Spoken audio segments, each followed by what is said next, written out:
पुण्यात्म्यांनो, ह्या दासाचा जन्म पवित्र हिंदू धर्मात झाला. ह्या हिंदू धर्माअंतर्गत आमची जी प्रचलित भक्ती विधी साधना होती तिच्यावर आम्ही आरूढ होतो. पूर्ण श्रद्धा आणि विश्वासाने त्याचं संपूर्ण आचरण करीत होतो, जे आमचे धर्मगुरू आम्हाला तसं सांगत असत. आणि ते धर्मगुरू आम्हाला असंही सांगत असत की आम्ही तुम्हाला जे ज्ञान देत आहोत ते ह्या सद्ग्रंथांमधूनच प्रमाणित आहे, तिथूनच आम्ही ते तुम्हाला ऐकवत आहोत. ते पहिले संस्कृतमध्ये वाक्य म्हणतात आणि मग त्याचा अनुवाद करतात.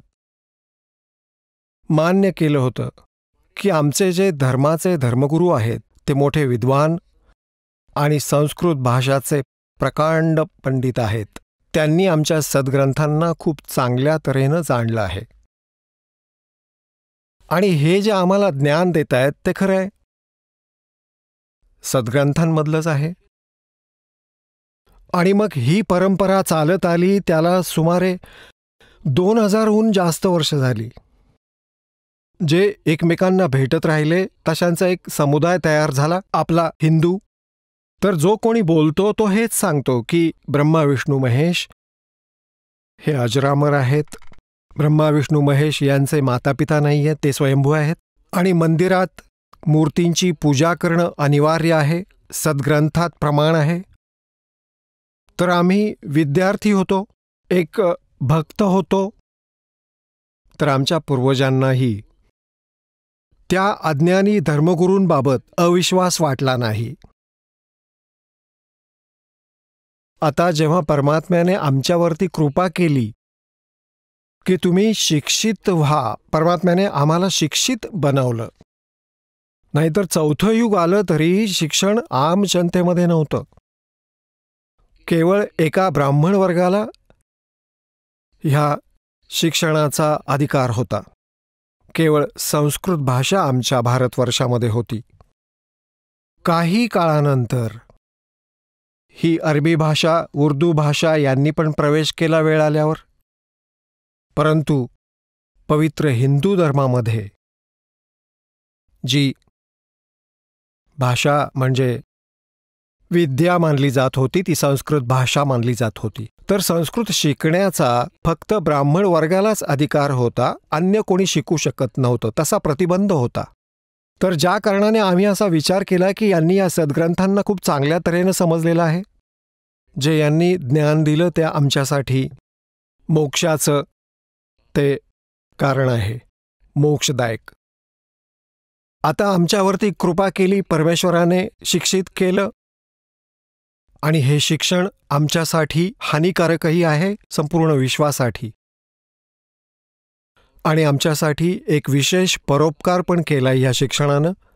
हे वरदान पण ठरलंय आता आमच्यासाठी की आम्ही सद्ग्रंथांचा परिचय करून घेऊन परमेश्वराला ओळखूया स्वतःच्या डोळ्यांनी पाहून. हे शिक्षण आमच्यासाठी अभिशाप ठरत आहे. अभिशाप का बनले? कारण आम्ही अणुबॉम्ब बनवले आहेत. जरासं काही उलटसुलट झालं की लगेच एक परमाणु बॉम्ब सोडून द्यायचा की लाखो लोकांचं आयुष्य संपून जातं. त्या क्षेत्रामध्ये वर्षानुवर्ष काहीच येत नाही. हे या शिक्षणाचं देणं आहे. दुसरं, आम्हाला चतुर बनवलं. एवढे कावळ्यांसारखे झालो आपण, बहीण भावापासून दूर, भावा भावाचा झगडा. आणि आता आम्ही लबाडही बनलो. बनायचं होतं दास. आपले पूर्वज पहा किती शांतताप्रिय राहत असत. 2 रोटी भगवान देत होता. झोपडीत राहत होतो.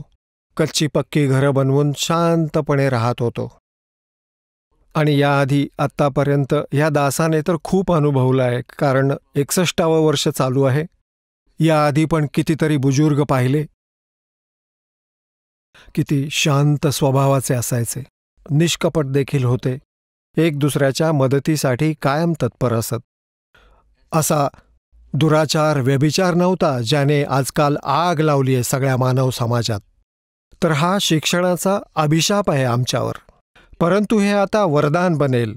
परमात्म्याने ते देणं अनिवार्य समजलं आपण ऐकत होता जगद्गुरु तत्वदर्शी संत रामपालजी महाराज यांचे मंगल प्रवचन, ज्यांच्या शुभ आशीर्वादाने संपूर्ण विश्वामध्ये 500 पेक्षा जास्त नामदीक्षा केंद्र आहेत, जिथे निशुल्क नामदीक्षा दिली जाते. निशुल्क नामदीक्षा प्राप्त करण्यासाठी आणि अधिक माहितीसाठी संपर्क करा 7030303951 7030303952.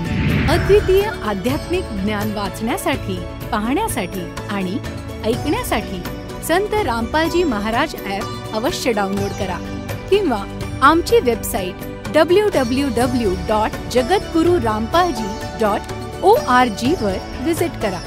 आम्हाला सोशल मीडियावर फॉलो करा. सर्व पवित्र धर्मांच्या पवित्र शास्त्रांवर आधारित प्रमाणित अनमोल पुस्तक ज्ञानगंगा किंवा जगण्याचा मार्ग यापैकी कोणतेही एक पुस्तक निशुल्क मागवण्यासाठी आपण आम्हाला आपले पूर्ण नाव, पूर्ण पत्ता, पिनकोड आणि फोन नंबरसह लिहून 7030303951 किंवा 7030303952 या नंबरवर SMS करू शकता किंवा 7030303950 या नंबरवर व्हॉट्सअप देखील करू शकता.